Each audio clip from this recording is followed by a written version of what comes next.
Ready for your weekly tech fix? Want to know how technology sets us free? Well, get ready because here it comes. You're listening to Sovryn Tech with your host, entrepreneur and technophile Brian Sovryn. He's got a huge brain. And now, here's Brian. Here I am, the golden stallion of the tech world, ready for another great episode of Sovryn Tech.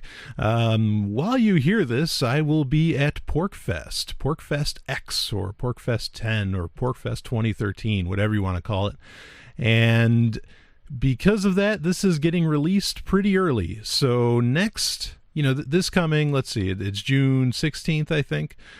So next June 22nd or the 21st, whatever day this episode would normally have come out, it will not be coming out. It's coming out right now, so I can get it out to you, and it's ready to go. And so you've gotten a double load of Sovryn Tech this weekend, the weekend of the 16th.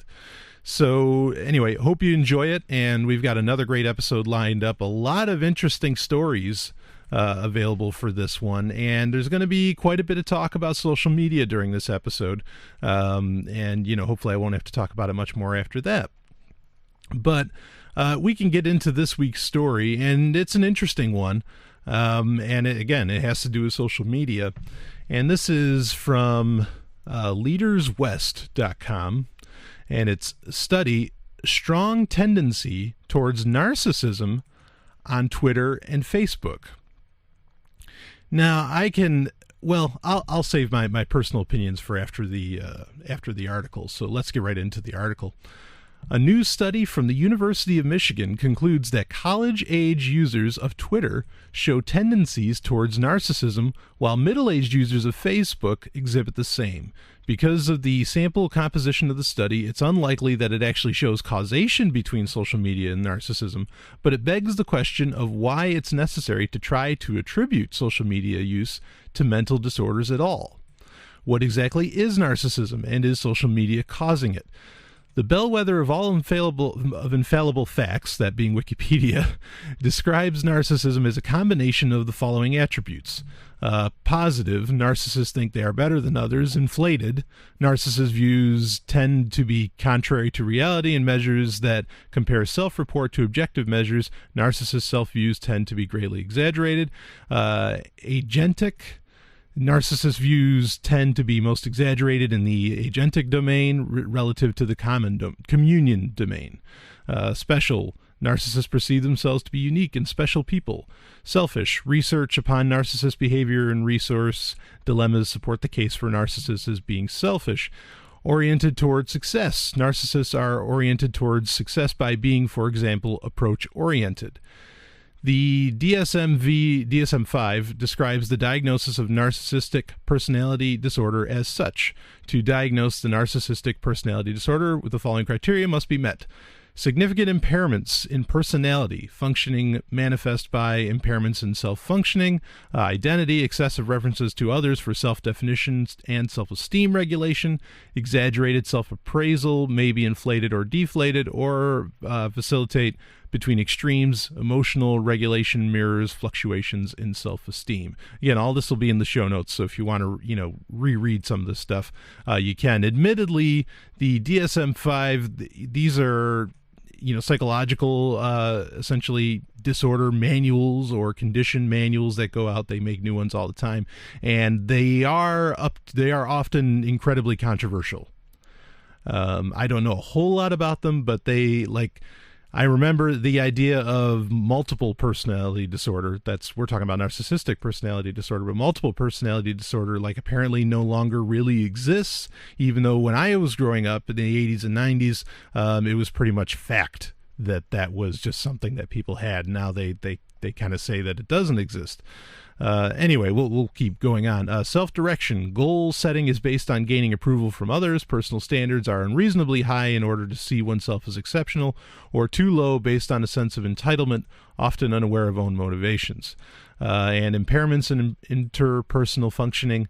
Empathy, impaired ability to recognize or identify with the feelings and needs of others, excessively attuned to reactions of others, but only if perceived as relevant to self, over or underestimate of own effect on others. Intimacy. Relationships largely superficial and exist to serve self-esteem regulation, mutuality constrained by little genuine interest in others' experiences, and predominance of a need for personal gain.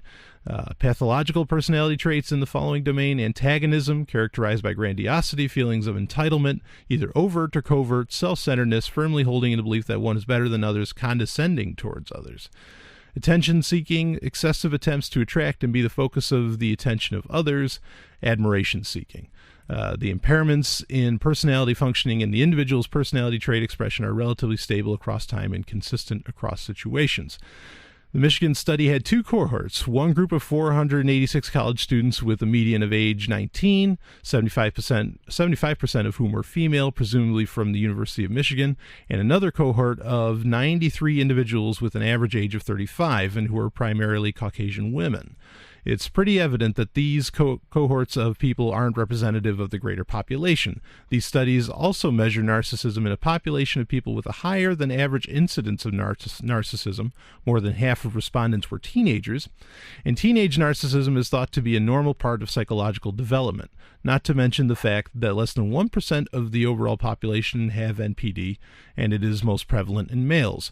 So if one of 93 people were to fit the criteria, it would show middle-aged Facebook users to have a higher incidence of NPD than the general population. So what's the point of a study like this besides being link bait? Why do we need to attribute mental maladies to social media? Hopefully, when you skim the criteria for NPD, you realize that narcissism in its general and psychological forms are counterintuitive to the reasons that people use social networks. An average Facebook user has 3 to 4 distinct social circles, has 250 to 350 quote-unquote friends, all of a similar age, and users are distressed to generate content that is appropriate for all of their social circles. That's not an ideal environment for a narcissist. An average Twitter user has 50 followers. A person who is self-centered and selfish to the point of impediment isn't going to generate a lot of goodwill on these networks anyhow.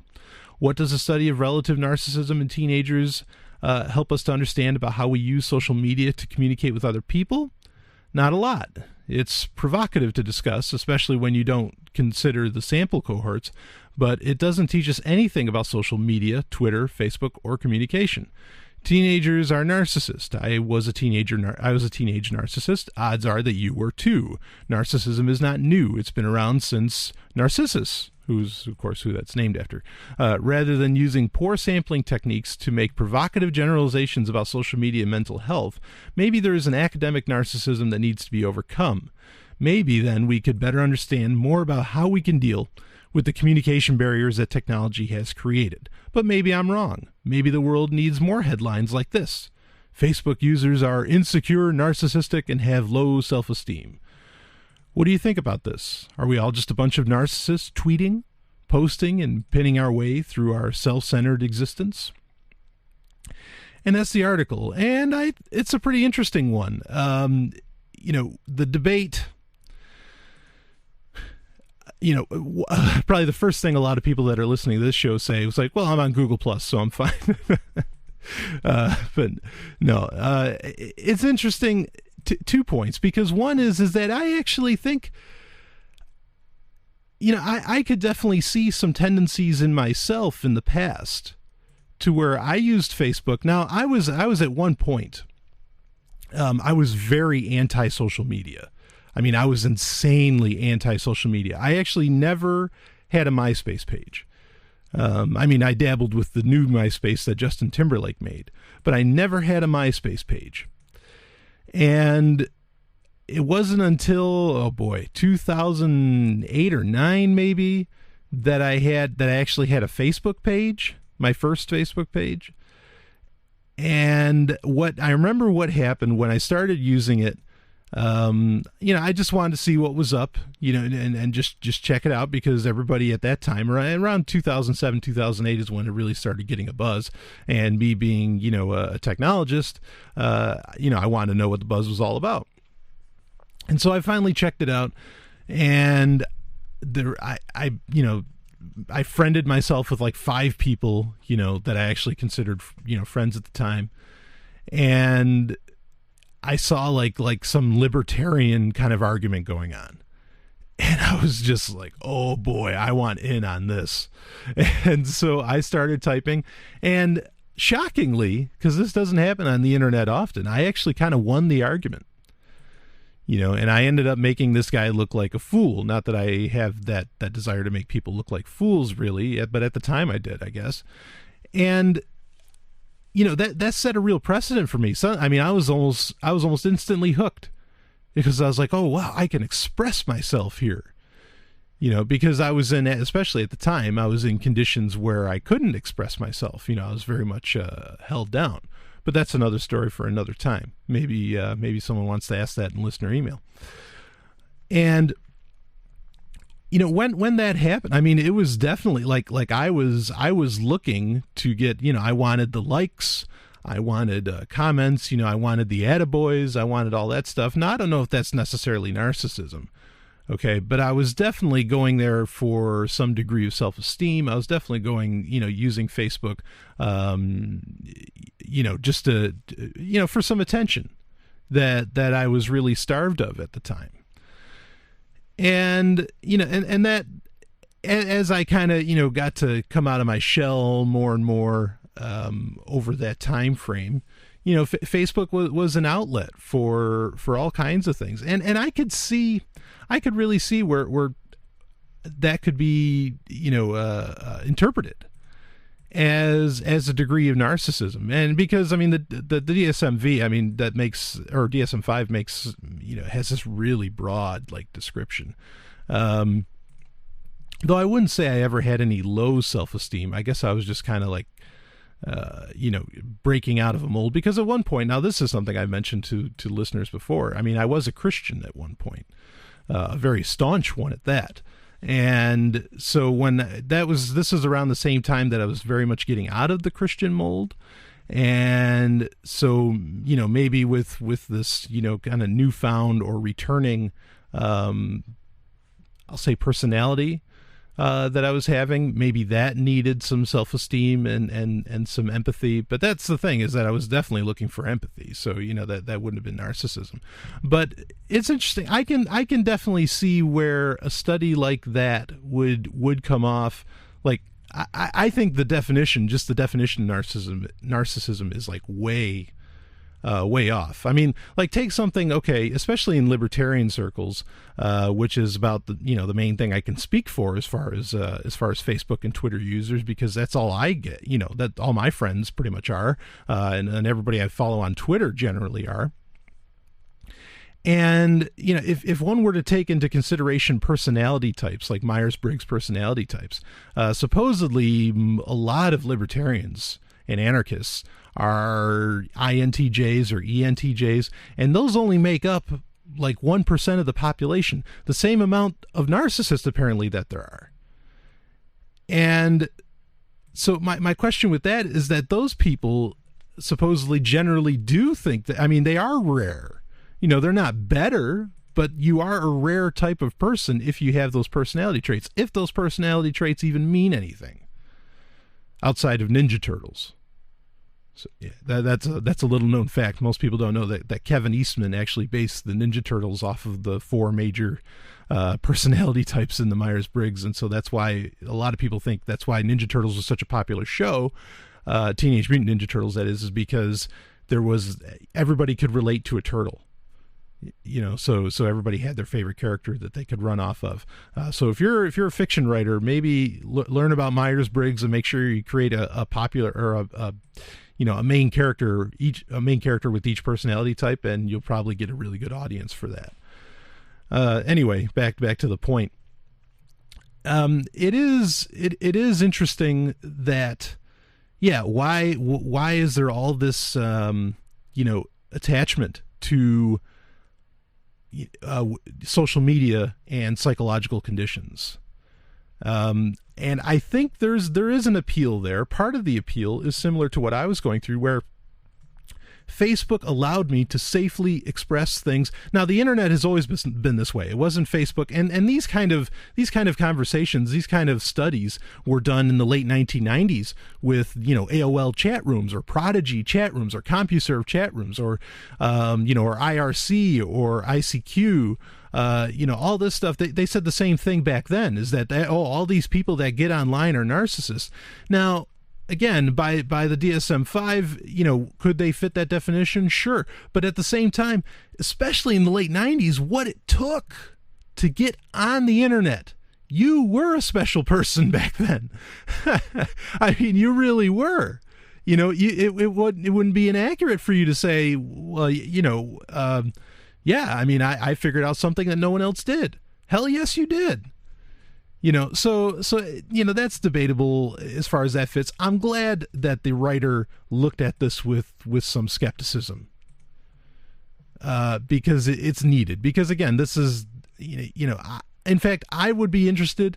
I wish Google, and I'd love for Google to start working on. I mean, they're building the future, no doubt about it. We're going to talk about something really impressive that they're doing later on. It's called Project Loon.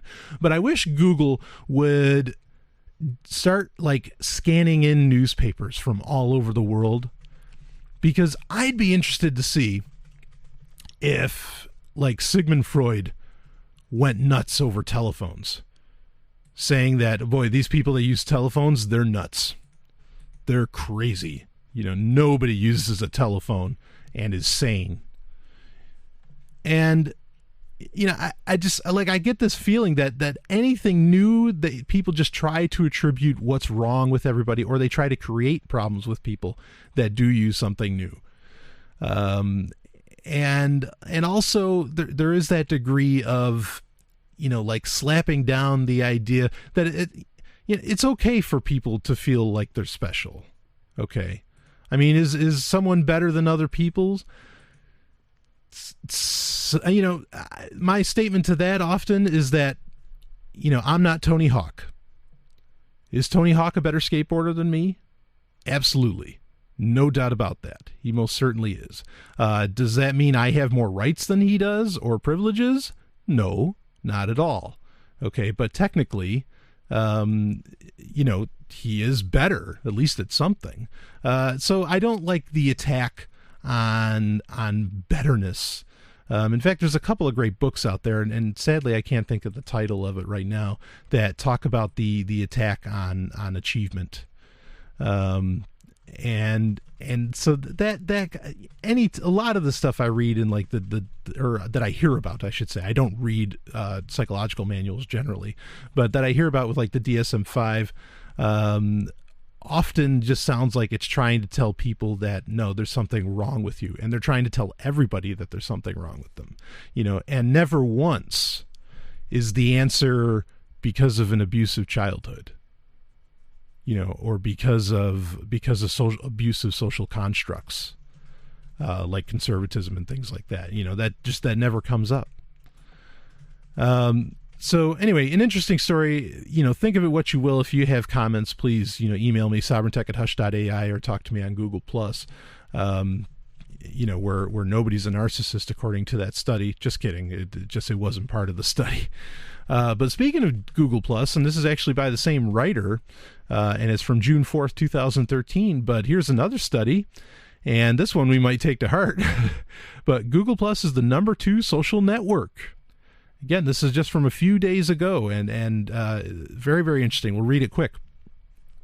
A new study by Burst Media concludes that 1/4 of internet users use Google+, placing it squarely in the number 2 position for social networks. The data were from a self-reported study in March 2013 with a margin of an error of 0.19% or 1.9%, which sounds rather compelling until you realize that Nielsen did a similar study in the same time frame, which determined that Google was smaller than Twitter and users spend less than 7 minutes per month on G+.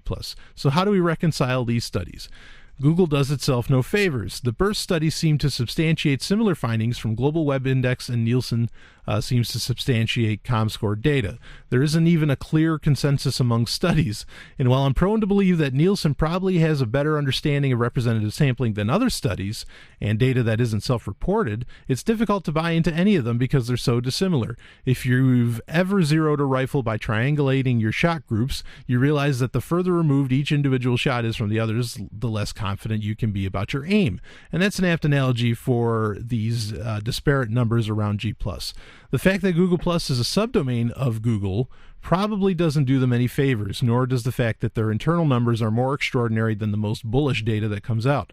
The truth is, if you want to know what's truly going on with Google+, you'll probably be left wanting. But I don't think that the network size, the point of or the best argument for Google+. Pascal's wager. 17th century philosopher Blaise Pascal developed an argument called Pascal's wager for believing in God. The good contributors to Wikipedia explain this argument like this. Given the possibility that God actually does exist, and assuming the infinite gain or loss associated with belief in God or with unbelief, a rational person should live as though God exists and seek to believe in God. If God does not actually exist, such a person will have only a finite loss. The pragmatic case for Google Plus has a lot of similarities to Pascal's wager. Like rooting for your favorite sport team, you can argue that Google Plus is bigger or smaller than anything else. But our understanding of the methodology of any study is slight, and our experience and biases are a poor bellwether for the state of social media. Much like Pascal's wager, faith in Google Plus is irrelevant to its ability to influence search and drive business. You have to believe that there is far more to lose by ignoring Google Plus than by participating on it, and that there is a possibility for bigger rewards, engagement, attributions, search discovery, by participating. I'm curious to know what you think of this data.org plus in general. And yeah, I mean, that's interesting. It's like, why ignore it? If it's there, there's a chance that it's going to be big. Why ignore it? This is another quick comment I want to make about social media in general. There's speaking of another book, and another book that I can't think of the name of, a gentleman discusses about how, our time is so spread across all these different venues, and each one of them, especially like you go to Twitter, you can't, the same thing you say on Facebook and Google Plus, you can't say on Twitter, because, you're limited in space. And we're just like, we almost have multiple personality disorder on our computers, where we're spread across all these different social networks. And that is, creating a lot of personal confusion. And I've talked about that a little bit in the past on this show. But that's something to consider too, is like, I mean, I can't, like, I talk about Google Plus a lot on this show, but is it really any better than any other one? It depends on the user. If you're getting what you want out of Twitter, then Twitter's the best for you. If you're getting what you want out of Facebook, then Facebook's the best for you. It's just, I have so much finite time that I do try to centralize on one area, and that right now happens to be Google Plus. Though I've talked about this before, I might start moving over to Twitter, because good on them against the government. This is Brian Sovryn, and I'll be back with more.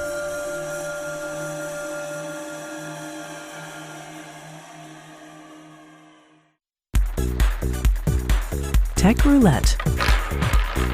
Want to play? It is time for Tech Roulette, and I always want to play.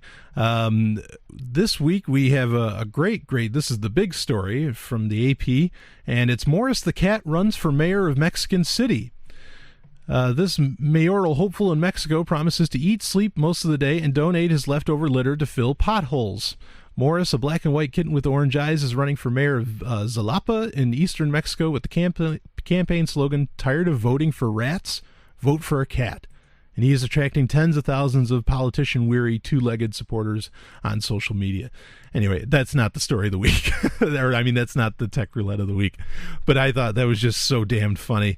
And I shared this last night. And, hey, humans suck at leading, so why don't we give it a shot with a cat? I'm game for it. I don't believe in the political process, but I might actually, if I was in Jalapa, was this Jalapa? Yeah, Jalapa. If I was in Jalapa, I might actually go to the voting booth and just say, yeah, because it's almost like a vote of no confidence, right? Which, if that was ever allowed, boy, I might even do that. Anyway, so no, that is not. I'll put that link in the show notes. The funny story. If you want to check it out, you can. But that is not our Tech Roulette for the week. The Tech Roulette this week is actually a pretty big story from Google, and it's very exciting. Google unveils Project Loon, an experiment to bring balloon-powered internet to the entire world.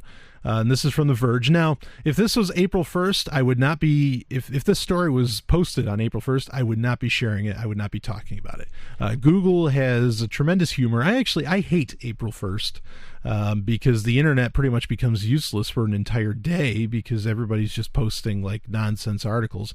And Google's done that too. Sometimes you didn't know if they were kidding or not.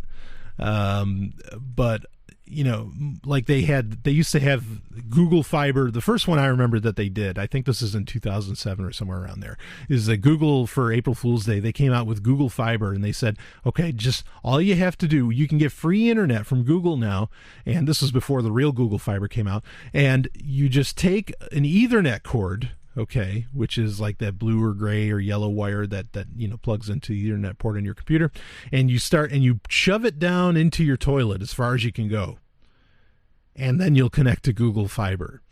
And supposedly some people actually tried it, but I was like, no, I mean, that one you could just tell was so ridiculous. But there's been other ones that weren't so crazy. But anyway, this is totally real. This is not an April Fool's joke, and this is pretty exciting.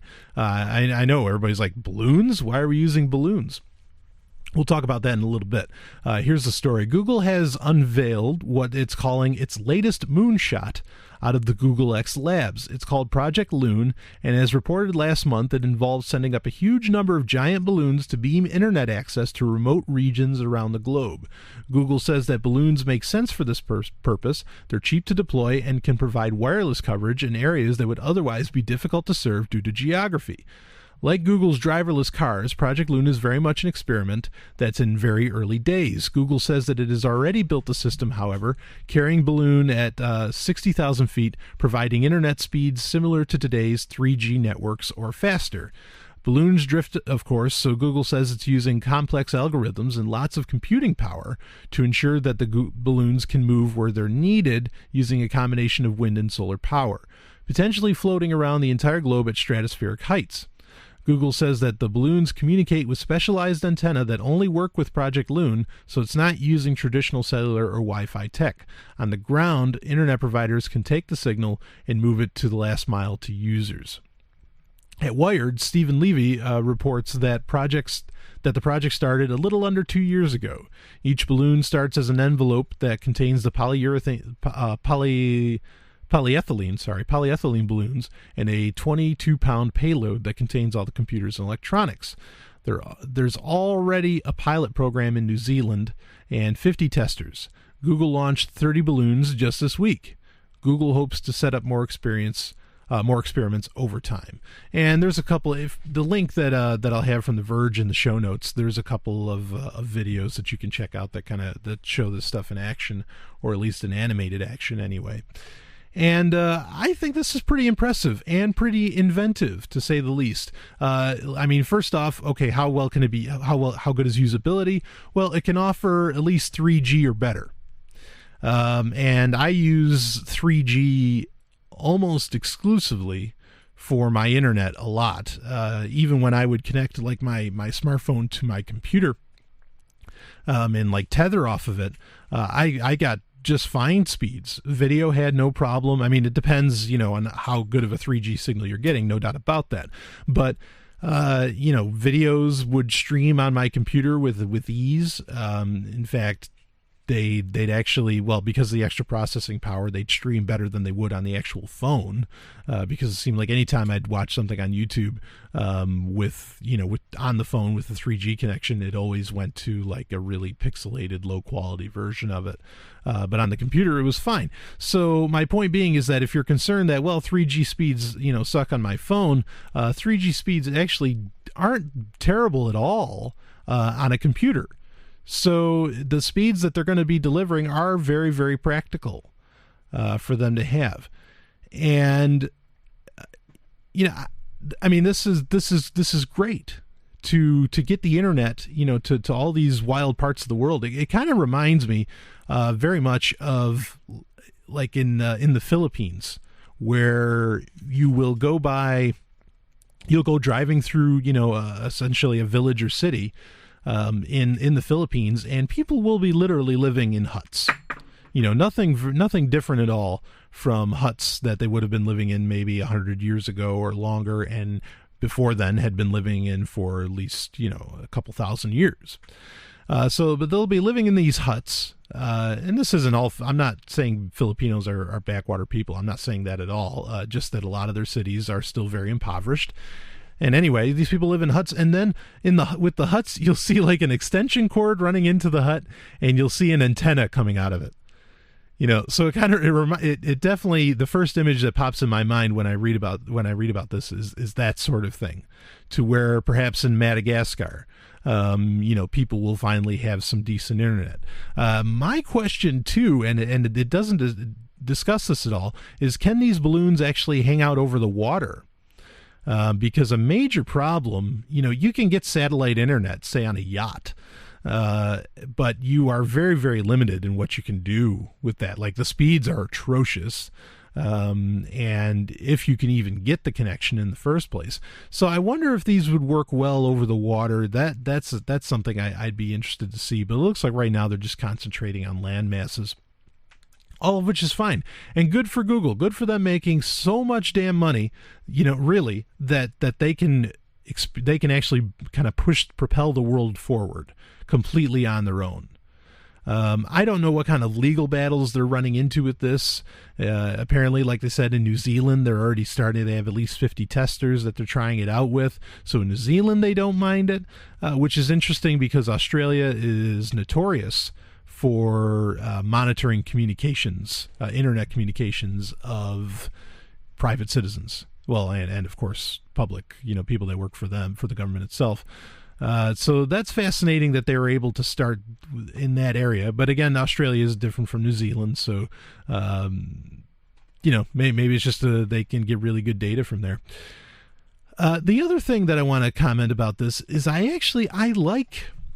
really like this inventive approach that they're not even, drones can be a very good thing. And in fact, we talked, one of the very first stories we ever talked about on Sovryn Tech was about how unmanned drones are being used to ferry medical supplies and food to parts of the world that normally you'd be very difficult to reach, similar to what Project Loon is doing in providing internet to parts of the world that are just very difficult to develop to and to reach.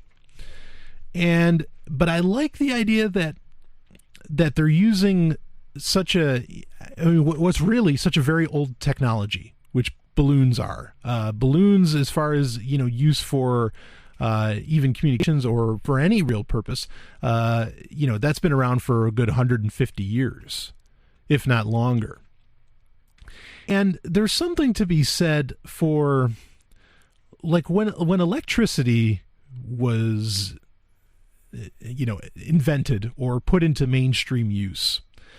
At the same time that electricity was being developed, to help power the world and to really change the world, there were a lot of scientists that were looking into magnetism, and using magnets to do a lot of the things, really, that electricity allows us to do now. Now, there's a lot of research you can do on all of that, on all the different kind of experiments, but it's kind of reminiscent of the whole steampunk idea, to where, if we didn't develop electricity, we would have been using steam-powered technology still, and would we have come up with similar technologies to what we have today, but instead we would have been using gears and steam? I'm very intrigued by that. I'm actually a huge fan of steampunk. I really want people, if you're going to do you wouldn't know it by looking at me, because I don't dress up, in all the steampunk cosplay garb and everything. Because if you're going to do steampunk, the part that intrigues me about steampunk is developing technology using different forms, like using a balloon instead of drones to send internet around the world, to use to use magnets to replace stuff that's normally done with electricity. All these things, I like the idea of the alternatives, because who knows what's going to come up out of that? Because when you pigeonhole development to be required to be done by through the use of one kind of tech, you stifle everything. And I think, I mean, this would be interesting. Now, I'm sure there would be people who would get very, very concerned over, like, what if airplanes run into these things? Are we going to clutter our skies with balloons like we clutter, above our atmosphere with satellites? Are these things going to come crashing down and hurt somebody? Well, these balloons in particular, I don't think are really going to hurt anybody because, they weigh all of 20 pounds. I mean, yes, there's a potential to hurt somebody, but it's not like a satellite that can come crashing down and rip apart, a good hunk of forest or destroy somebody's house. That's possible, and that's something we'll have to look into as the time comes to where balloons, could be a danger if we had millions of them in the sky, But I don't think that kind of direction's coming. But I really applaud the absolute out-of-the-box thinking that Google has with this idea, and to do it without government mandate. It's like, who will build the roads? Who will get the internet around the world if the government doesn't? Well, Google will. Actually, Google could solve both of those. They could build the roads and they could do this. And in fact, if they built the roads, they could have their driverless cars run on that stuff, which this article also mentioned. The things coming out of Google X Labs, hit up Wikipedia and look up Google X Labs, and you're just going to see some of the most wild ideas that aren't necessarily, original, because in fiction you may have heard them before. But to see a company actually taking them seriously and doing it is astonishing. It's absolutely astonishing and just and very refreshing. In today's world, when it seems like so much is just becoming stale and the same. We really are, and in large part due to projects like this, we really are approaching a world where I think people will see that the government is not needed, and that it's hopeful, it's positive, that a lot of science fiction was wrong. And it was wrong not because it didn't predict proper, technologies that exist today, but it was wrong because it's not dystopian. It was wrong because we make it, because we survive, and humanity doesn't end up in some kind of cataclysmic situation, but it thrives and it continues on. And the internet's a big part of that. With the Prism story that was going around, there was this kind of conspiracy theory that even some people who I don't think are conspiracy theorists at all, they're not even really libertarian or anarchistic, but a guy, Jeff Jarvis, who is a tremendous writer, and he's often on the show This Week in Google on the Twit network, and he made the comment that he thought that all the stuff with Prism and Verizon and all that was specifically being pushed by the government so that you don't trust these bastions of freedom. The bastions of freedom being your smartphone, the internet in general. And I think that's just too bright for the government to come up with, or maybe they're thinking what it could be is that the government could be saying, okay, you can't trust this stuff, we need to regulate it. And not so that you stop using it entirely, but I could believe that they would want to make something look really, really bad so they can regulate it. I mean, you never let a good crisis go to waste, even if you create it yourself, which the government generally does. I'm not a 9/11 truther at all, but do I believe that the government capitalized on that situation? Absolutely they did.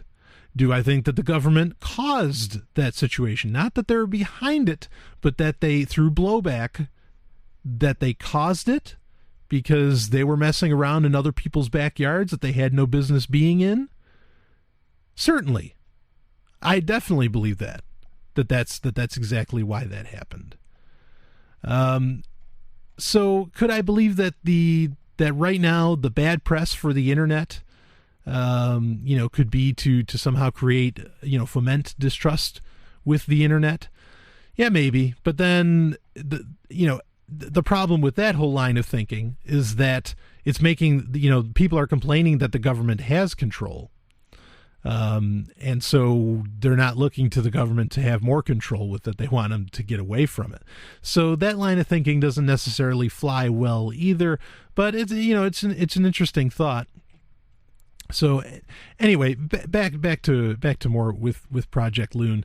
Let me know what you think of this. I mean, I haven't heard any environmentalists come out yet and say that this is a bad idea. I mean, it's not like this isn't an airplane, or this isn't something that's producing pollutants or something. Again, I do understand the distance at how high these things are. If they're within the stratosphere, I think that's a pretty safe level for them to be at. But it's running it's using a completely different signal. Now, someone might say that that's killing the bees, that signal. And hey, jury's out for me on that. Okay, I actually, because there's a lot of people that say cell signals are killing the bees. Cell phone signals. Maybe. I don't know. I'm definitely. I would not come out and say. Because I haven't been convinced in the other direction anyway, I would not come out and say that, no, there's no way cell phone signals are killing the bees. I can't say that. In fact, I even remember back, and I love cell phones, please don't misunderstand. I love cell phones. I remember years ago, I think it was in like Maxim magazine, where they showed studies on mouse brains where like there was just parts of the brains that were exploding because of a cell phone signal running through them. Don't quote me. I mean, I know I saw that, but I don't remember where the article is from. So, I'm open to these possibilities of these being problems, and someone will come out, I'm sure. And if what Google is producing is somehow not very environmentally friendly, I'm sure we will hear about it. I mean, as long as it comes from someone reasonable. There's these rewilding groups, and I don't know how much I'd listen to them because they don't want any technology at all. But anyway, Project Loon, very, very exciting stuff coming from Google. Check it out in the show notes, sovereigntech.com, soundcloud.com/sovereigntech, and I'll be right back with more. Wow! Oh. It's a website of the week. It is time for Website of the Week, where I cover websites that I find interesting, useful, sometimes terrible, or anything in between. Either way, it's a website that's worth mentioning this week. And this week we've got actually a pretty cool website that started relatively recently. For those that don't know, the website, I'll just let it out. The website is actually the official Star Wars blog, and it's at starwarsblog.starwars.com. And for those that don't know, but I'm pretty sure, I know I've mentioned it on this show in the past, Star Wars got bought out by Disney this year. And for like $4 billion, Disney bought Star Wars from George Lucas. Actually, they bought all of Lucasfilm, so it wasn't just necessarily Star Wars. They got Indiana Jones and Howard the Duck in that deal too.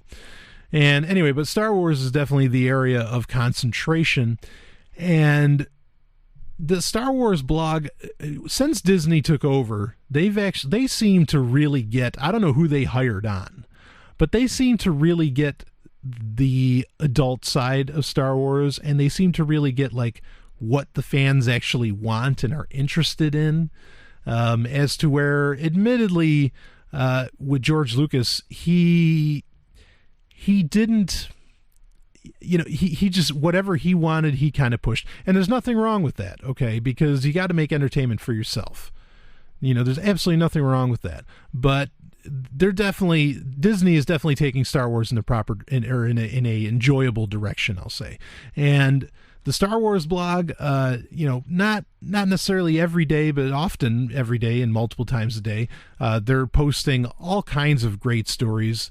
Like there was a story a couple days ago about where they were discussing the original Droids cartoon, which came out in the 80s that, frankly, George Lucas never even really talked about. Amazingly, there was a little bit of a release on DVD, but you can't even get that whole series anywhere. But they didn't mind talking about that. They talk about new comic releases, which kudos to Disney, because Disney also owns Marvel Comics.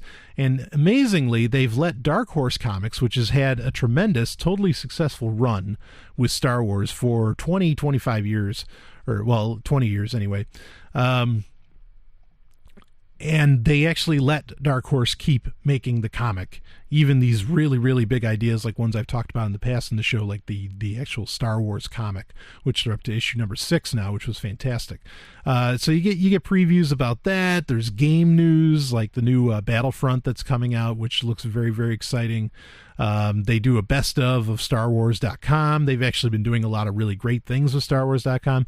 So, you know, if you were, I mean, I wasn't, but if you were disinterested with Star Wars since say 1999, now is the time to get excited again. And Disney is paying special attention to the original trilogy, which is what displeased a lot of Star Wars fans over the past few years because that wasn't getting any love, and George Lucas clearly said that he wouldn't give it. Disney now is, and the Star Wars blog covers tons of those stories, and there's always something great posted up there. You can also follow the Star Wars blog, on Twitter, Google Plus, or Facebook to check that out. And just a lot of great stories, a lot of fun to read, and again, all of it's actually really interesting, which one could say Star Wars hadn't been up until now. So check it out, starwarsblog.starwars.com. I'll be right back with more.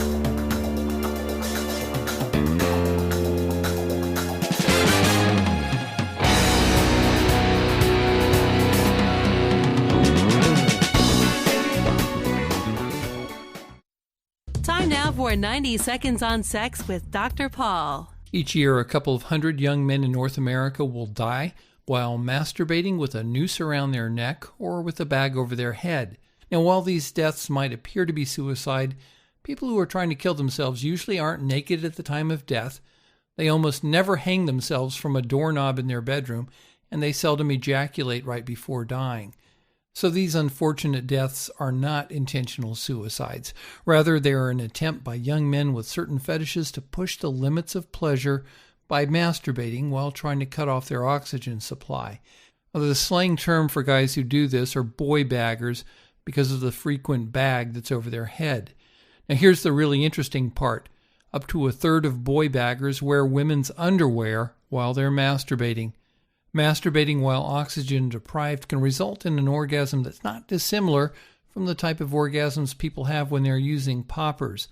Well, it's too bad these boy baggers didn't just use poppers. That's because it's incredibly easy to lose consciousness when there's pressure around your neck. To save embarrassment, the shocked and saddened parents will often call this a suicide rather than sexual kink gone wrong. But coroners know the telltale signs of erotic asphyxiation, especially since boy baggers never leave a suicide note because they never meant to kill themselves. For more, visit 90secondsonsex.com.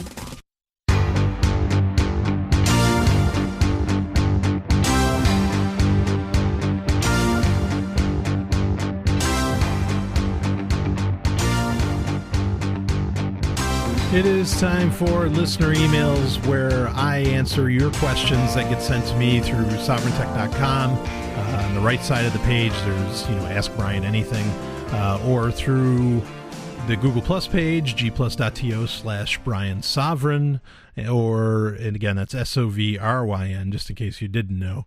But if you're listening to the show, you probably did know that. And also, you can get in touch with me through the email address at sovryntech@hush.ai. The other two venues, the email's great, and I keep that open, but I don't get a whole lot through the email address, but I definitely get a lot more through sovryntech.com and, of course, through Google+. This question actually came through sovryntech.com, and it was... The emailer was wondering because there was an episode where I had the lovely and hyper-intelligent Dr. Stephanie Murphy on. She's been on a few times, and she's also the show's producer, and you hear her voice all the time throughout the show, thankfully, just to keep things properly sexy. And we did a pick of the week because Stephanie and I had been watching Ancient Aliens. I had kind of been rewatching it. I haven't seen every episode of the show. There's like 5 seasons now. But, up to like season 3, I had seen everything, which is about what we're up to. And, she found it very, very interesting. She didn't, believe all of it, but she said, that it made a lot more sense than what than the superstition that the Bible teaches you to believe. But then suddenly, you throw in aliens, and a lot of these stories in ancient texts definitely make a lot more sense, all of which I agree with. And, if you put the aliens in, I'm not saying I necessarily agree that there's aliens. And so a listener was wondering, kind of why, how do you coincide all this? How do you internalize all this? This ancient alien stuff seems very sensational, and and pretty much the listener couldn't believe that we actually even talked about it, because it's just considered that wacky, and it's not that wacky. Now I myself. Okay, as far as how did I get into Ancient Aliens, I was definitely into, I'm a hipster, and so no, I'm not a hipster, but I was into the whole ancient astronaut theory, which is what they actually call it. I think they've kind of rephrased it to ancient alien theory now, just because the phrase ancient aliens makes so much sense. But the original scientific term, the ancient astronaut theory, that was popularized by Eric von Daniken. I think even Immanuel Velikovsky might have talked about it a little bit, as well as, of course, the late great Zecharia Sitchin, who died sadly in 2010. So I had been into that, or I had been made aware of that years and years and years ago.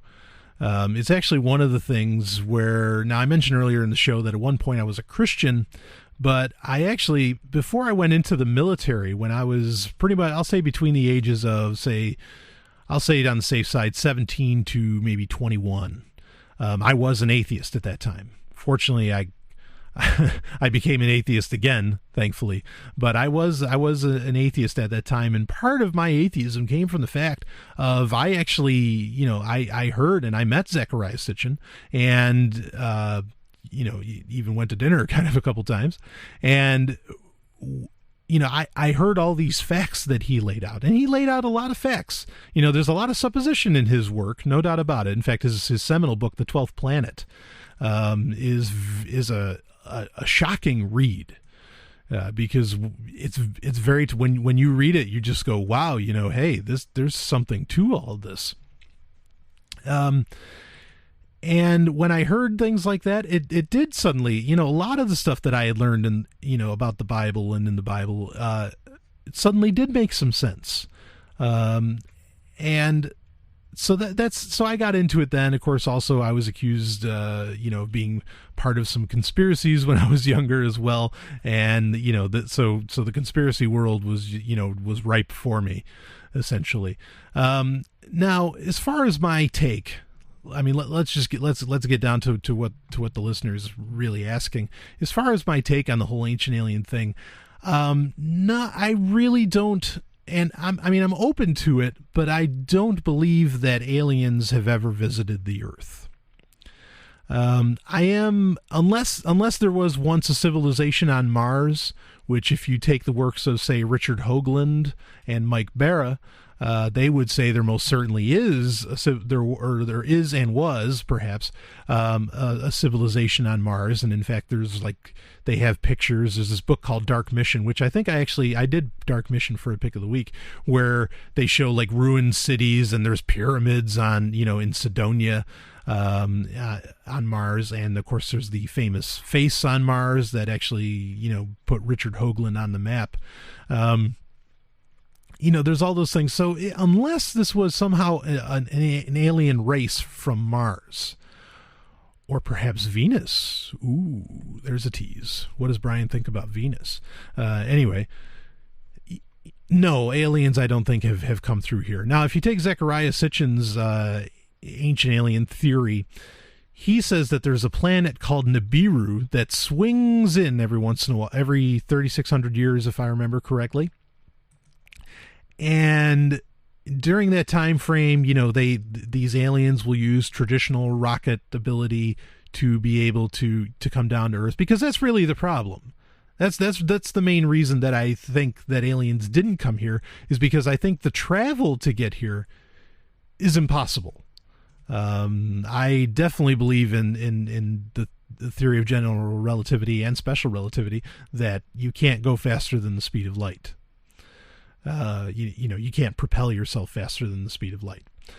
And so that's why I don't really think aliens ever came. Again, unless, maybe Sitchin's right, that this Nibiru swings in. And there's other people who have claimed, there's been some shots taken by telescopes and space satellites that some people say, okay, you see that thing right there? That's Nibiru. Now, the main problem with that is that if this thing is on an orbit that swings around 3,600 years, when it comes into our solar system, okay, fine, there's a sun here, but what exactly was that?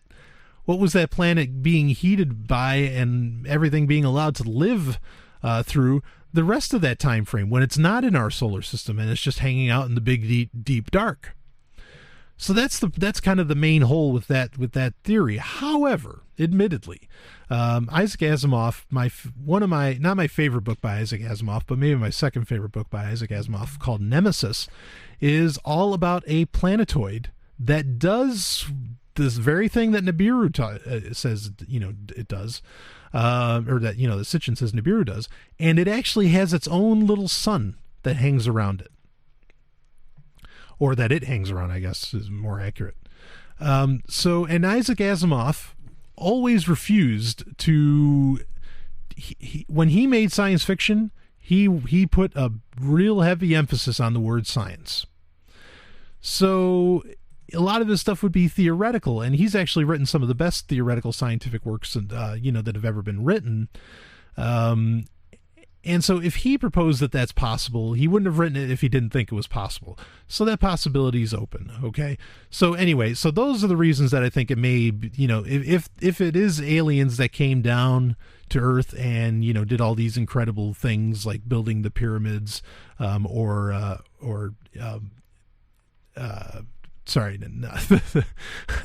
Pumapunko. I couldn't think of the name, or like that created Pumapunko with these H blocks that look like they were cut by lasers, and really no one has a good explanation for, and they don't. Archaeologists don't have a good explanation for how the hell, some indigenous, culture there, some backwater culture essentially by our standards, developed these things that we would have a hard time creating.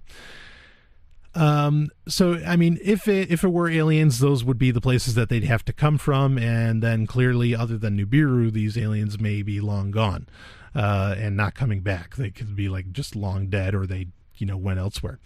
So I'm open to that, but that's not really where I sit on it. As far as the ancient alien thing, I actually think it was more ancient humans. I am very, very open to the interpretation of a lot of ancient texts, that there were humans, that perhaps society, that perhaps culture, all these things have been around for a really, really long time, a lot longer. Certainly the general archaeological evidence or archaeological opinion that exists, that society and culture didn't come into play until about 9,000 BCE, that's dead wrong, because we found towns in like Turkey that are a good 14 to 15,000 years old. We also have the problem of gold mines. We find gold mines that are over 100,000 years old. Who was mining for gold 100,000 years ago, or older? What was going on there? Now, interestingly, we didn't know about that until within, like, say, the past 20 years. And Sitchin theorized that the reason that the Anunnaki, which is the ancient aliens he, thinks came down, based on Sumerian texts, were looking for gold. So there, he didn't know that at the time. And so that lends a little credibility to his, to his statements, that whoever this ancient culture was that helped other cultures come into play, like Sumer and Acadia, and Egypt, that they, that yes, they're, they've been around and there's evidence of them existing. Sure, maybe.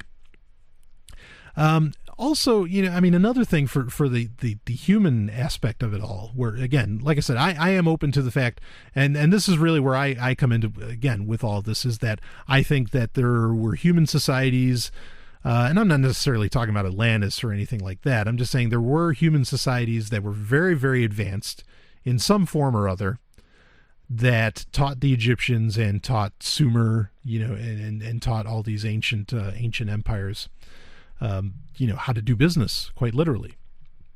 Because it did, when you look at Sumer, it came out of nowhere. And suddenly they had base 60 math, and they had, all these laws, and writing just comes out of nowhere. All this stuff, it's almost like a Precambrian explosion where just suddenly, boom, there's life. Suddenly, boom, there's society and there's culture. And no archaeologist has a good explanation for that. Religious people think they do. It's like, well, it was God or it was Satan. No, I'm not open to that at all. So that's where I sit on it, in that I think it was ancient humans, and I think there's plenty of evidence that they did. If you do actually, read Egyptian texts, you definitely get the sense that they believed that there were, they don't even say. Here's the funny thing: the idea that it was gods is just totally projected onto these texts. It doesn't really say that they were gods. What it says is that they walked among superiors. And that's very different. Okay. Now, what they mean by superiors, again, they describe all these people as bipedal and everything. And what I think the Egyptians were talking about more, and this is the other thing too, they weren't writing it down as like abstract belief. They said, no, we walked with them. We were among them. They were here. It's not like in the Bible where God is off way up in heaven. Okay. It's happening right here on earth. And I think they were walking amongst humans that were somehow more advanced. So anyway, tantalizing stuff. If you want to know more, you can ask more. And I might put out a special that talks a little bit more about this, in the near future. So I'll be right back with more Sovryn Tech. Spike. Launch. In the third age of mankind, an age plagued by an evil empire that seeks to destroy humanity, it is our last, best hope for peace. It is Babylon 5. All fighter squadrons launched. Get us out of here. Return fire. Well, freeze them! Watch Babylon 5. You can watch Babylon 5 and experience the greatest show in television history. See the entire series completely free by going to thewb.com/shows/Babylon 5.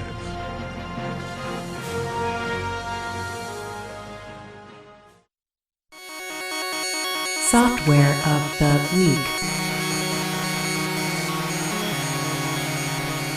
It is time for Software of the Week, where I cover software that I find useful or perhaps terrible, or just, something that I think is very intriguing. Perhaps it's even something that's like in an alpha stage, but it just looks so promising. I want my listeners to know about it and to be watching out for it, as it develops, or maybe even help in the developing. And this week we've got, I am going to save you to my Android, any of my listeners that use Android. This is a really, really great thing. I've talked about in the past multiple times about a great piece of software called Flux. And what Flux does is it actually, as the day goes by, it knows via internet or GPS or whatever, what time of day it is, where you are. And as the sun goes down, it starts to eliminate the blue hues on your monitor, on your screen. And it's a great program, and in so doing, it actually helps you fall asleep. It regulates your circadian rhythm. Essentially, it makes sure your eyes, do their natural thing where they need to start calming down because night is falling and it's time to start falling asleep. And it's great software. Okay, Flux is amazing software. It exists for Ubuntu. It exists for OS X, Windows. and any iOS device, be it iPad or iPhone, but it's never been out for Android. And that's been a real loss. And it's a real loss because Android is arguably the most popular operating system in the world right now.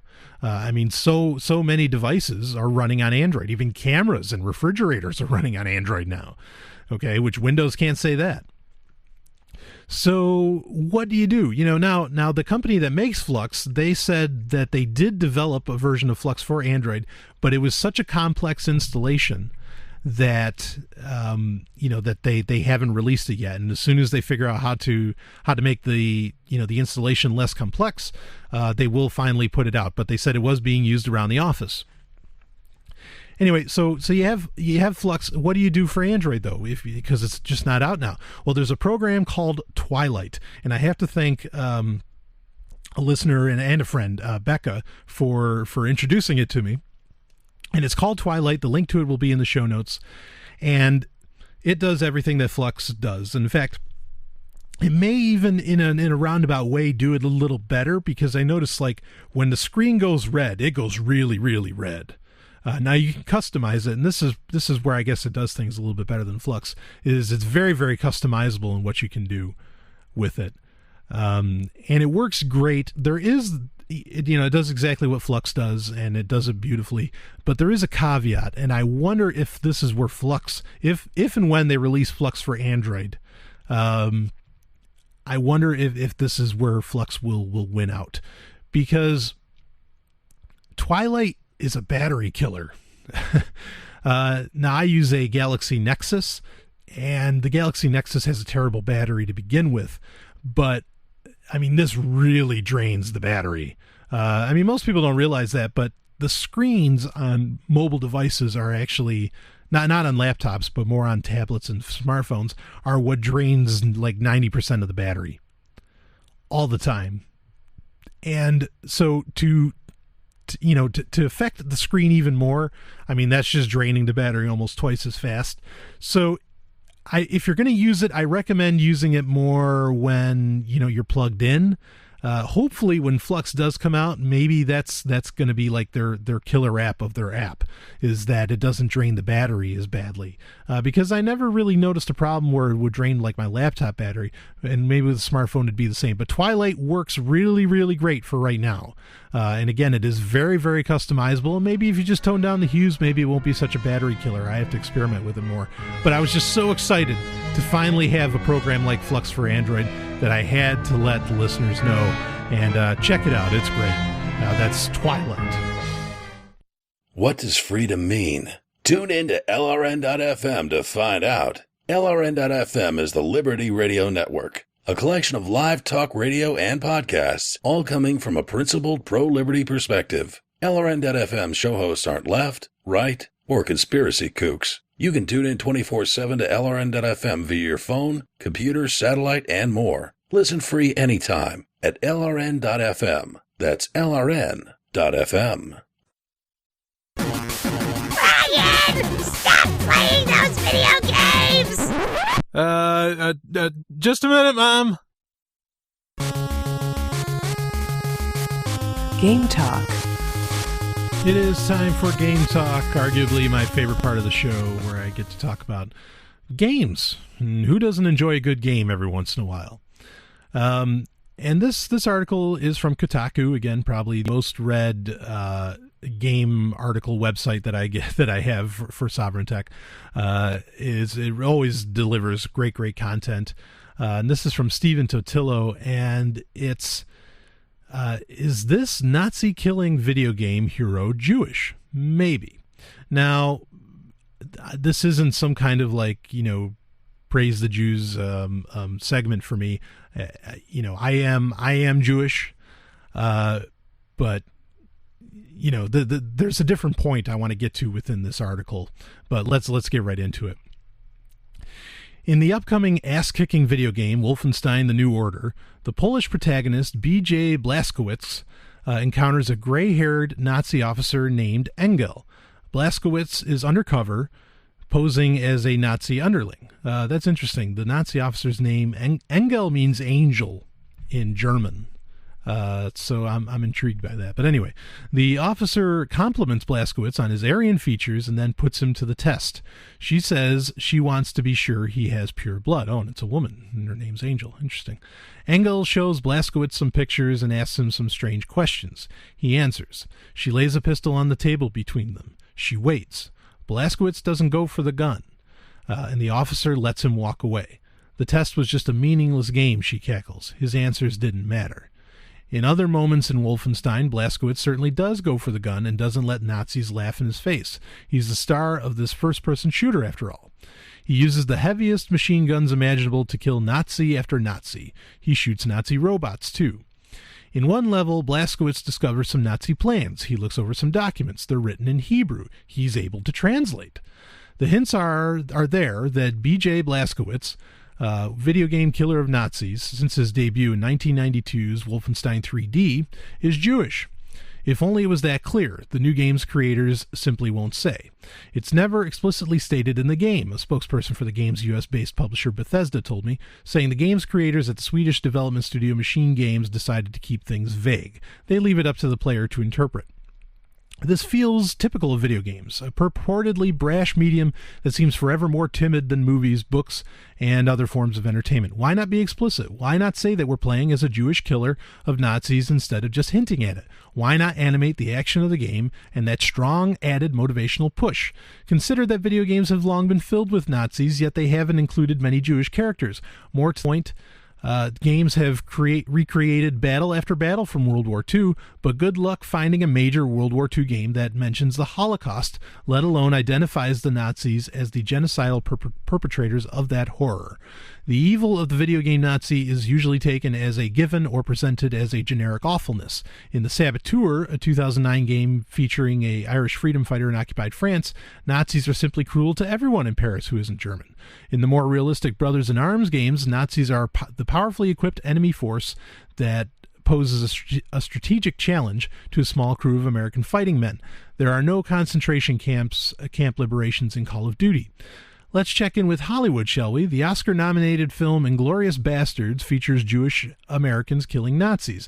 It mentions that the Nazis killed Jews. It has a guy nicknamed the Bear Jew bludgeoning a Nazi with a baseball bat. And what of video games? The first of the progressive BioShock games includes a Jewish supporting character, Bridget Tenenbaum, who had been imprisoned in Auschwitz, though the game never refers to the notorious concentration camp by name. A controversial independent game proposed to give players a chance to violently liberate a concentration camp.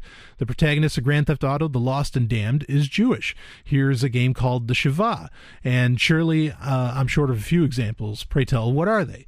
It's curious what's holding games back, though a look at how infrequently major video games touch on sensitive issues such as racism or sexism suggests a general reticence to make their audience uncomfortable.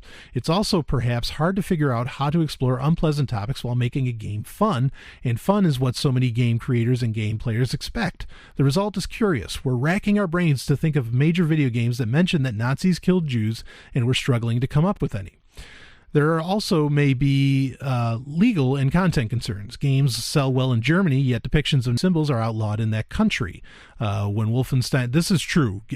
You can't, in fact, if you buy, up until, maybe it's changed recently, but at least in the 80s and 90s, if you bought a Kiss album, my favorite band of all time, if you bought a Kiss album in stores, the normal SS for the Kiss symbol would be two backward Z's instead of that SS symbol. That's how serious they take it, that Kiss can't even use their trademark logo.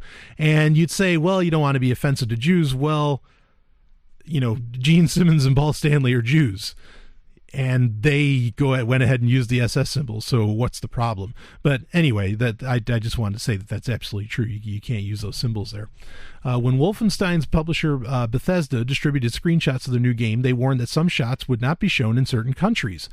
The images in this folder are not allowed to be used in Germany, Austria, and Switzerland. It can contain elements which are strictly illegal and which can be fined with jail. Please use officially approved materials in the GSA folder.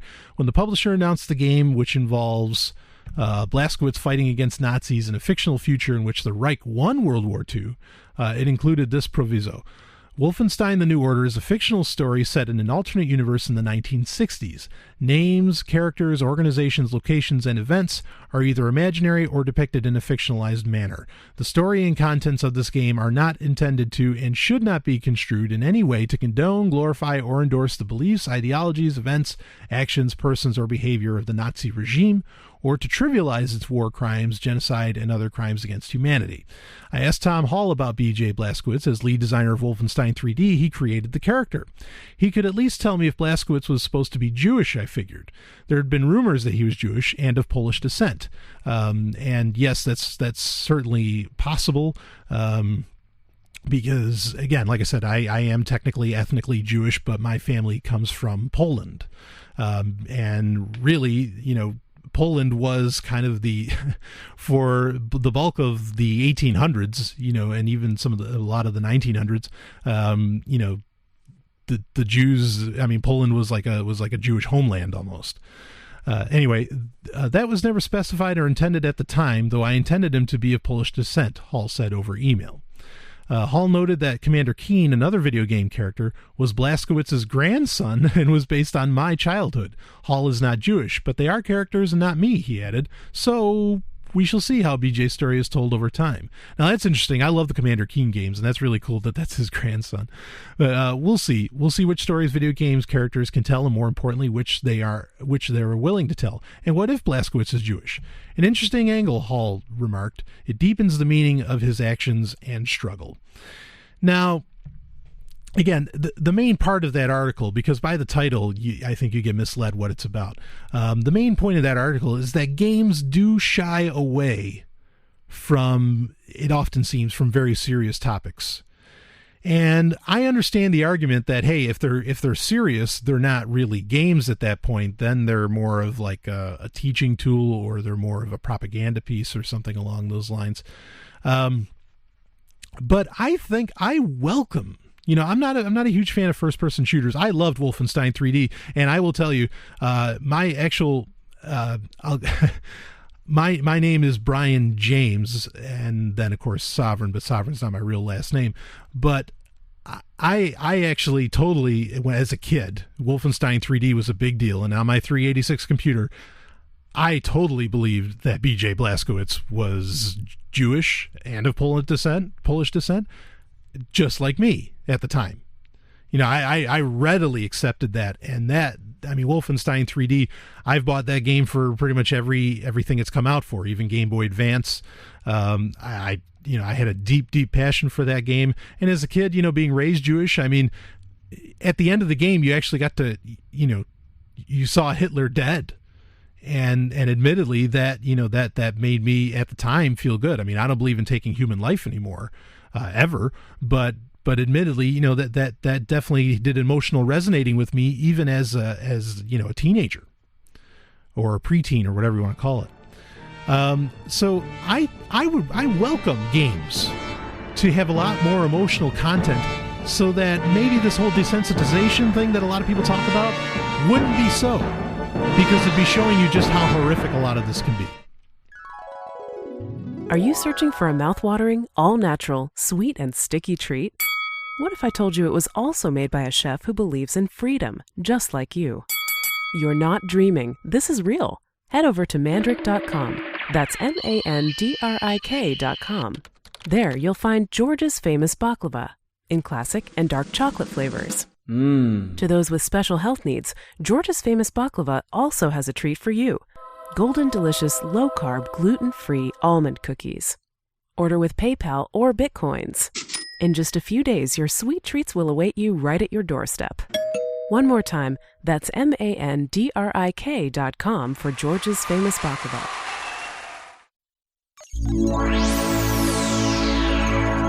Hacker Stories. It is time for Hacker Stories, where I cover, pretty much anything to do with what I consider the real heroes of the world, hackers, or anything that has to do with security, in which often, hackers are the ones that find out about these little security loopholes. Like one of the most tremendous stories that has really quieted down recently from the past few months was that there was a hacker that was able to theoretically control an airplane with his Android smartphone. And actually he could bring the airplane down. Again, he didn't actually bring one down, but he showed it essentially in a experimental test, that, yeah, he could do that. But so security is pretty important. And again, I mentioned earlier in the show we'd be talking a lot about social media, and this is actually this story is from The Guardian, and it's from their hacking section, and it's revealed U.S. spy operation that manipulates social media. Military's sock puppet software creates fake online identities to spread pro-American propaganda. The U.S. military is developing software that will let it secretly manipulate social media sites by using fake online personas to influence internet conversations and spread pro-American propaganda. A Californian corporation has been awarded a contract with the United States Central Command, that's CENTCOM, which oversees U.S. armed operations in the Middle East and Central Asia, to develop what is described as an online persona management service that will allow one U.S. serviceman or woman to control up to 10 separate identities based all over the world. The project has been likened by web experts to China's attempts to control and restrict free speech on the internet. Critics are likely to complain that it will allow the U.S. military to create a false consensus in online conversations, crowd out unwelcome opinions, and smother commentaries or reports that do not correspond with its own objectives. The discovery that the U.S. military is developing false online personalities, known to users of social media as sock puppets, could also encourage other governments, private companies, and non-government organizations to do the same. The CENTCOM contract stipulates that each fake online persona must have a convincing background, history, and supporting details, and that up to 50 U.S.-based controllers should be able to operate false identities from their workstations without fear of being discovered by sophisticated adversaries. CENTCOM spokesman Commander Bill Speaks said, "The technology supports classified blogging activities on foreign language websites to enable CENTCOM to counter violent extremist and enemy propaganda outside the U.S." He said none of the interventions would be in English, as it would be unlawful to address U.S. audiences with such technology, and any English language use of social media by CENTCOM was always clearly attributed. The languages in which the interventions are conducted include Arabic, Farsi, Urdu, and Pashto.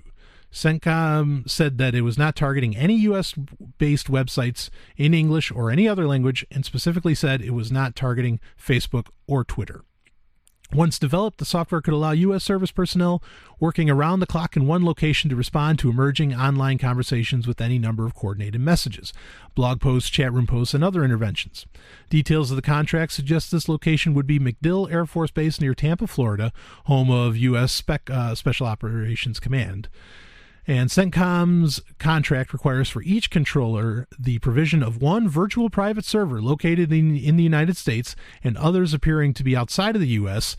to give the impression that fake personas are real people located in different parts of the world. It also calls for traffic mixing, blending the persona controller's internet usage with the usage of people outside CENTCOM in a manner that must offer excellent cover and powerful deniability. Then the multiple persona contract, is thought to have been awarded as part of a program called Operation Earnest Voice, which was OEV, which was first developed in Iraq as a psychological warfare weapon against the online presence of Al-Qaeda supporters and others ranged against coalition forces. Since then, OEV is reported to have expanded into a $200 million program and is thought to have been used against jihadists across Pakistan, Afghanistan, and the Middle East, and yes, it has. OEV is seen by senior U.S. commanders as a virtual counterterrorism and counter-radicalization program. In evidence of the U.S. Senate's Armed Services Committee last year, General David Petraeus, then commander of CENTCOM, described the operation as an effort to counter extremist ideology and propaganda and to ensure that credible voices in the region are heard. He said that U.S. military's objective was to be first with the truth. Now, there's more to this article, and we might get to it, but I just want to talk about this. I said in the past on Free Talk Live that what happened in like the Arab Spring, where Facebook and Twitter supposedly very much, and it's been documented, allowed for a revolution to take place and for an empire to fall. And I said on Free Talk Live a few months ago, I said that, because I'm a co-host on Free Talk Live on Sunday nights, I said that will never happen again. That Facebook and Twitter, unless someone was using like extremely far out code language, which would effectively not allow, a revolution to take place because it wouldn't have any mass appeal because you had to use code words, that would never be allowed to occur again. And this is the proof. This is the answer to that.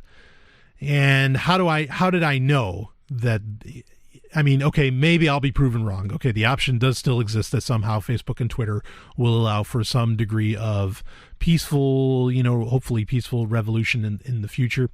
Because like they mentioned with OEV, which is a psychological operations program with the Army, which is essentially PSYOPs. I did PSYOPs. Okay, I was 37F when I was in the Army, and it doesn't, when a new form of communication comes around, it doesn't take long for the military to figure out how they can sabotage that form of communication. And so that's why I feel that I can very confidently say that Facebook and Twitter will never be used again for any kind of revolution, especially overseas. But now they're saying in this article that, well, the military has no intention of using, or that they will not, it is not allowed, they will not use it in the United States. Bullshit. That's it. Bullshit. Of course they're going to use this in the United States. In fact, most likely they already are. And that's crazy. And yeah, we talked earlier, or I talked earlier about with Facebook, how I actually enjoyed, I was enjoying at the time, getting my opinion out and being heard.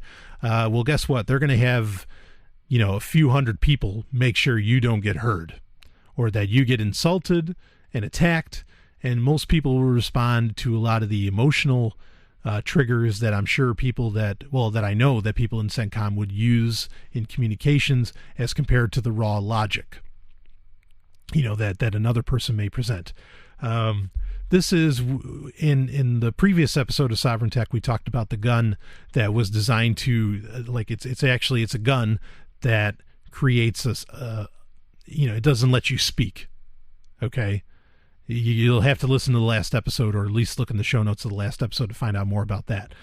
But the ideas, this is really, I think this is the government. Things like this are the government admitting that the ideas are out there that says that they're not needed anymore. And we're going to have to figure out how to silence all those ideas in every way they can. So now with a nice little, kind of ray gun, they can silence you in a crowd. And now they're working on developing ways, and this isn't new for them. This is just new in that they're using it on social media.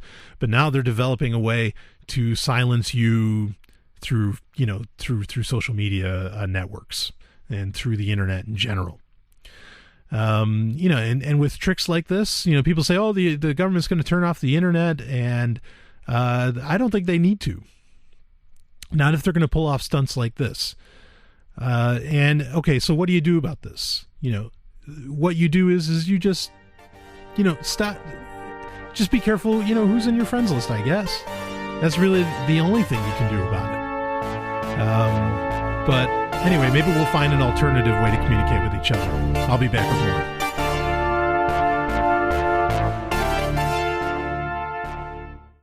Oh, yeah. This is Stephanie Murphy, Sovryn Tech producer. You may know me from this show, but did you know that I have my own podcast? It's called Pork Therapy. Pork Therapy is a bit different from other shows. We cover current events, big ideas, and even relationship issues, all through the lens of how we can get more freedom in our lives. Oh, and you'll love Sex and Science Hour. Join me on my website, porktherapy.com. That's PORC therapy.com. Now back to Sovryn Tech.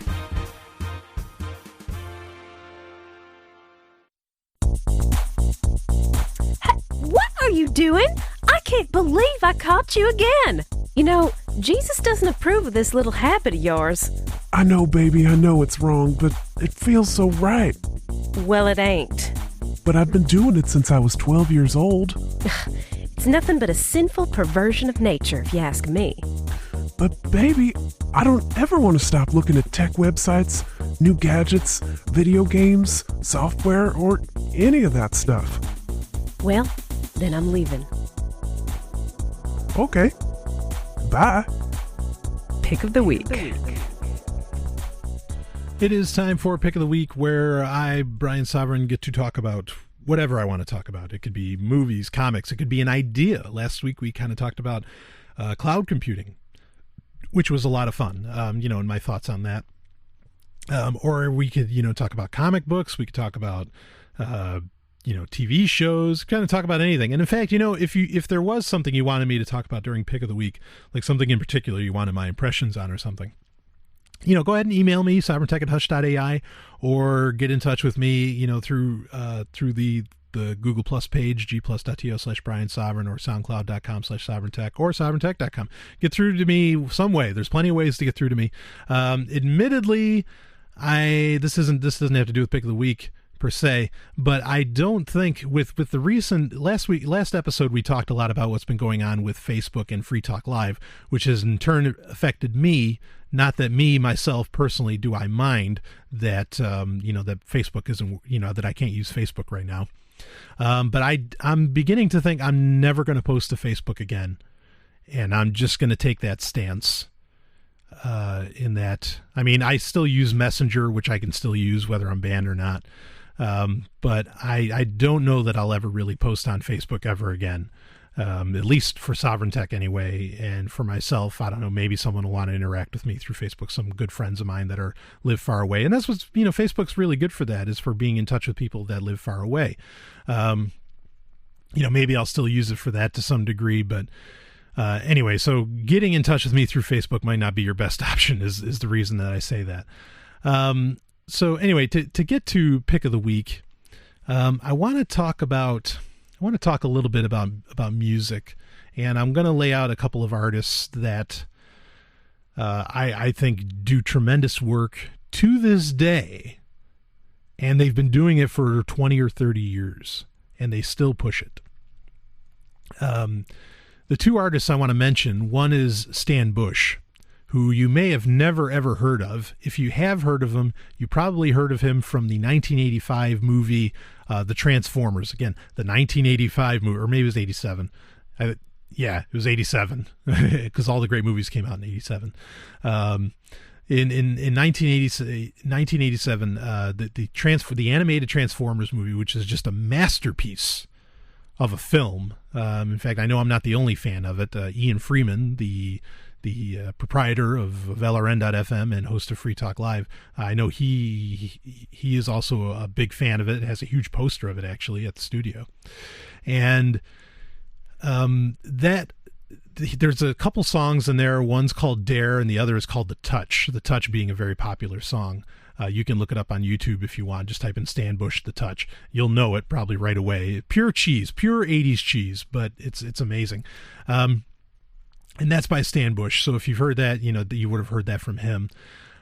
He is still making music. He has never stopped making music. He had a band for a little while called The Barrage, and it's all this 80s pop metal, pop rock kind of stuff.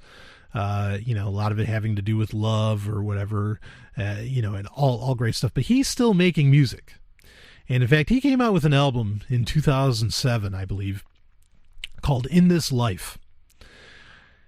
And right from the first track, you listen to that, for starters, you easily get warped back 20 years.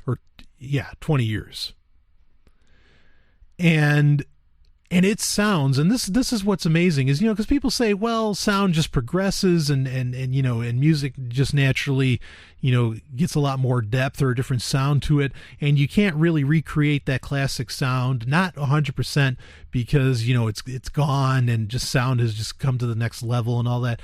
Well, that statement is no longer true. And if you listen to the album In This Life, like I say, I think in particular, track 1 is really great. I'll Never Fall in Love Again. And then I think it's track 3, which is In This Moment. There's also a couple of great, he does a re-rendition of The Touch, and he does another Transformers song called Till All Are One. All great songs. The whole album's great. It's track for track. When I say track for track, meaning you can listen to every song and it's enjoyable. There's no fillers.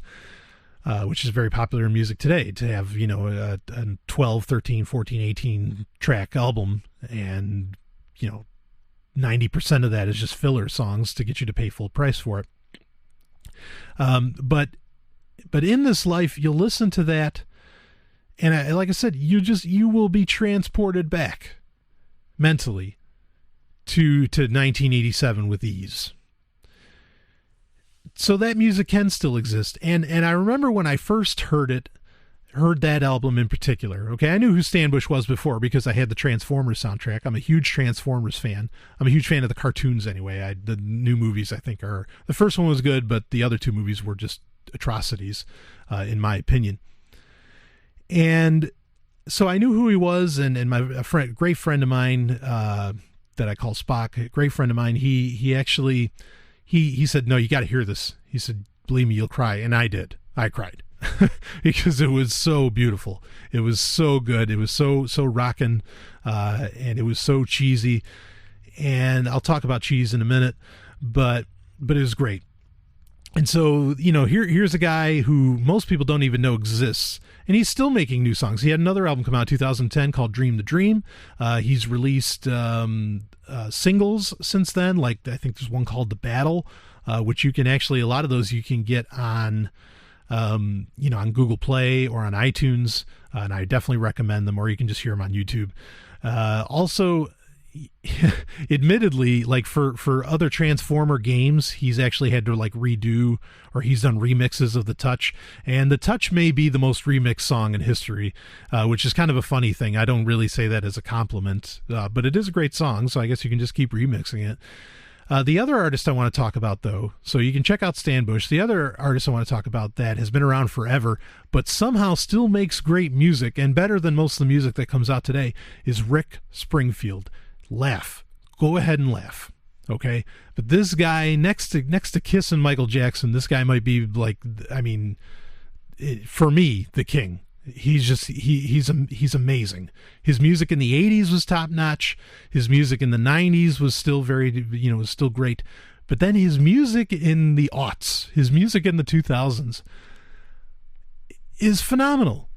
And in fact, you can look it up, go to allmusic.com or go to some music review site, and everybody will give his stuff almost 5 stars. And these are, these aren't like people from the 80s that are reviewing music now. These are modern, music critics saying, how did this guy age so well? And Rick Springfield, did he age? Yeah, he's over 60 now. And he's still awesome. I catch him generally. I go to one of his concerts almost once a year. And I saw him play it at 60 years old, and he didn't look 60 for one, and for two, he was rocking. He was all over the place, jumping on top of tables. You couldn't stop the guy. The guy's the epitome of health. Amazing. And and you say, wow, he's 60 now? And yeah, because when he was, the teen heartthrob in the 80s, he was in his 30s. In fact, interestingly, Rick Springfield was going out with Lisa Blair when she was 16 and he was 30. Lisa Blair from The Exorcist. Yeah, I know that's kind of scandalous, or she might have even been younger than 16. Maybe she was even 14. I don't know. But anyway, Rick Springfield, he had, everybody knows the song Jesse's Girl. It's easily his worst song. And he has tons from the 80s alone. He has great songs. Rock of Life, Allison, Don't Talk to Strangers. The list goes on and on. I've Done Everything for You. Of course, it's a rehash of a Sammy Hagar song. But he has just tons of great songs from the 80s. But then in the 2000s, in the aughts, he came out with an album called Shock, Denial, Anger, and Acceptance. And just like In This Life with Stan Bush, this is an album that is track for track, and there's parts of it that are really heavy. There's a song called Jesus Saves, and it's not what you think, because the the actual chorus of the song is Jesus saves white trash like you. So it's not a pro-Jesus song by any means. But I mean, it's like a really heavy song, and there's all these other songs on it that are just, I mean, rocking songs. They're so good. You know, now they don't sound like the 80s, no doubt about it. They definitely have that modern flavor. But they're great songs, never touched by the radio, of course. You know, because I mean, you'd be considered insane if you put Rick Springfield on, other than perhaps Jesse's Girl, or State of the Heart or something. But it's great music. It's great music. Then he came out with another album after that called Venus in Overdrive. Just as good. Almost track for track. I mean, it has these awesome, in fact, there's a ballad on there called Oblivious, which, I mean, I've seen young kids hear that song and they just love it. They go crazy because, you know, kids today. He had another album after that, Songs for the End of the World, it was called. Another great album. I mean, the guy just keeps putting out great music. You can't stop him, and he writes it all, and it's amazing. But nobody ever hears this stuff, you know. And this is one of the beauties of the internet, is that this music can get exposure and can be out there, and people can try before they buy, which is maybe the most important thing. So try these out before you buy. But if you're like me, you're probably going to end up buying them in one form or another. And it's all great. And there's 2 points I want to make about this. One is that, okay, people will say the music is kind of cheesy. Rick Springfield stuff isn't really, in my opinion, cheesy at all. It's very deep, soulful, heartfelt stuff, as well as rocking, and a lot of it's very happy as well. It's not all, you know, gloom and doom. But as far as like music being cheesy, what's wrong with that? You know why why people consider stuff cheesy? It's because it's like too positive. How can you be too positive? You know, it's like it's too nice, or it's pure. It's like it's imagining that there's nothing wrong with the world. What's wrong with imagining that there's nothing wrong with the world? I'm trying to get liberty in my lifetime so I can actually get to that world, you know, where so many problems do just go away. Cheese is good. Cheesiness is really, really good. Okay, it's just that people want to like dwell on loss, and they want to dwell on all this other stuff. And I can, you know, there's a time and place for that, no doubt about it. Okay, but so what if the entertainment is cheesy? That's great. Let's see those perfect examples. You know, that's like what I want out of my entertainment. I've been dying for that fiction novel that has, you know, perfect libertarianism, anarchy, voluntarism, whatever you want to call it, in it, and I haven't found that book where it's like perfect. It's what I exactly want. You know, that book just doesn't exist. And so, you know, so if I can get music at least that has like some degree, you know, of cheesiness, of that high-end purity, great, that's awesome. The other point I want to bring up is that what is it, and you can email me or message me or whatever and ask me about this. What is it that gives that these musicians from 30, even 40, even 50 years ago that are still going today, like Judas Priest or something, or Black Sabbath just came out with a new album 2 weeks ago and it's great. How do they keep going? How do they still have all this great new content coming out all the time? Because you know what? I can't picture Slipknot still being a big deal in 2040. But all these guys still are, and they still make great music. They're not just living off the past, they still make great music. Anyway, I'd love to know the answer to that, but it's a great question, and woo boy. Anyway, I'll be at PorkFest. I'll see you in a couple weeks, I guess. But don't worry, there's always new Sovryn Tech every week. This is Brian Sovryn. This has been Sovryn Tech. Visit us at sovryntech.com. That's SOVRYN tech.com. There you can connect with us, see more of what you've heard on today's show, and catch our podcast feed. Sovryn Tech is open source. We encourage you to share. Later, nerds.